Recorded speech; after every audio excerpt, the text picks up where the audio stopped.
Bohr was a very quiet chap. We scarcely ever heard him say a word. But he later became a professor first at Columbia and then, of course, in Copenhagen, and invented one of the models of the nucleus, seeing it as a sort of football-shaped or spheroidal object with with rotational states, ways in which it can rotate, quantum states of rotation, which were clearly identifiable, and that was one of the first things that we learned with any real certainty about the nucleus. Now, another individual involved couldn't have been more prominent. This is the thing I want. General Groves, General Leslie Groves. I must say he was, I would have honestly to report to you that he was a subject of some scorn among many of the scientists. He was a very stiff man who frankly felt that the scientists by and large were madmen, and that all of them were making unreasonable demands of him, that one ought to know what the limitations are of working on a military project. It was he who proposed that everyone be in uniform, and of course it never happened, thank heavens, though there was some number of well-informed officers who were there.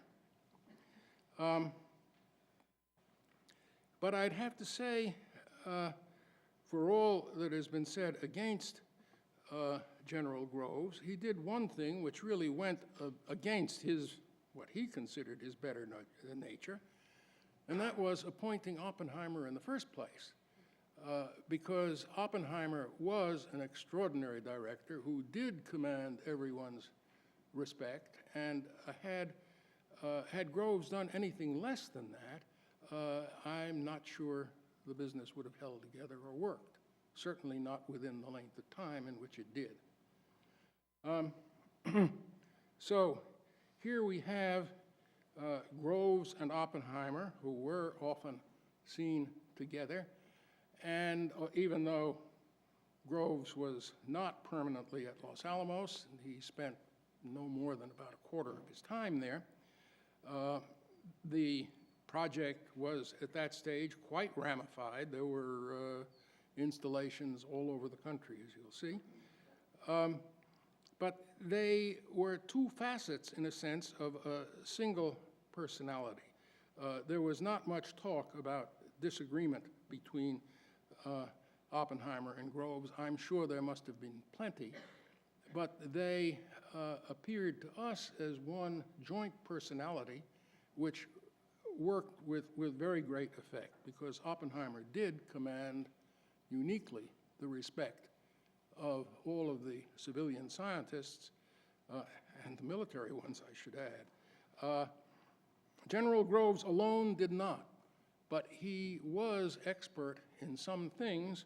One of those things, as we'll see, was procurement.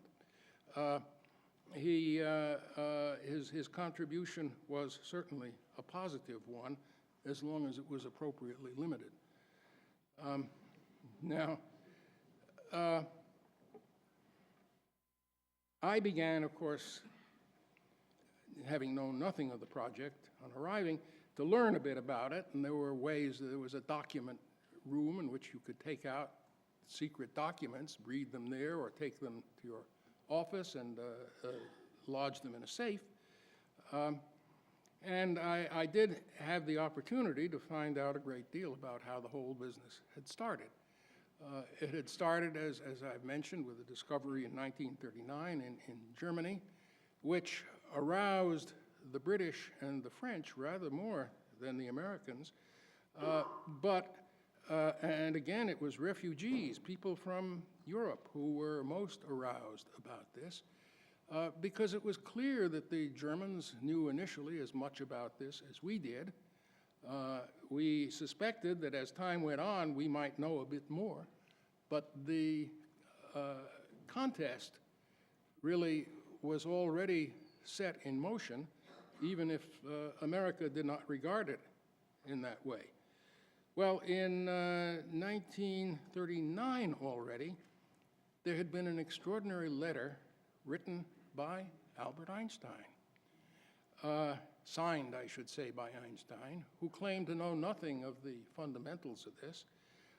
The letter was written by Leo Szilard, who is on the right in that picture, and by Eugene Wigner, whom you'll see shortly, with their intense awareness of what the possibilities were for eventually having chain reactions and conceivably even a weapon. They sent that letter to President Roosevelt via a banker friend of theirs. They were certain that if it went by any ordinary channel, that it would never reach Roosevelt. Roosevelt certainly got the letter and responded, but the response was to set up committees to study the problem. Those committees studied and studied for the next couple of years when they should have been acting. The other people involved in the background, I should say, I'm speaking now of work that was already in some measure completed before I got to Los Alamos. One of them, of course, was Enrico Fermi, who had started on these problems at Columbia, had moved to Chicago, and under his direction and that of Eugene Wigner, who worked on the theory, reactors were already in operation. Here is not a reactor, but a prototype to measure when neutrons are released within what's called a pile, literally a stack of graphite blocks, whether those neutrons are slowed down and they encounter uranium nuclei, they induce fission. Can you multiply the number of neutrons in that way? This is one of those early experiments. In this case, whether at Columbia or at Chicago before the reactor, I don't know. Now, this is an early version of the reactor that was built completed and really worked in 1942. Its working was just marginal.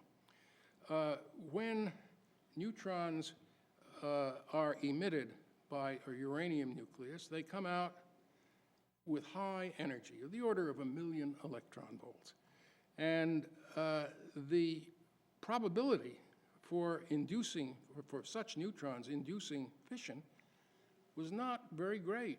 The reactor, if it worked simply with those fast neutrons, might operate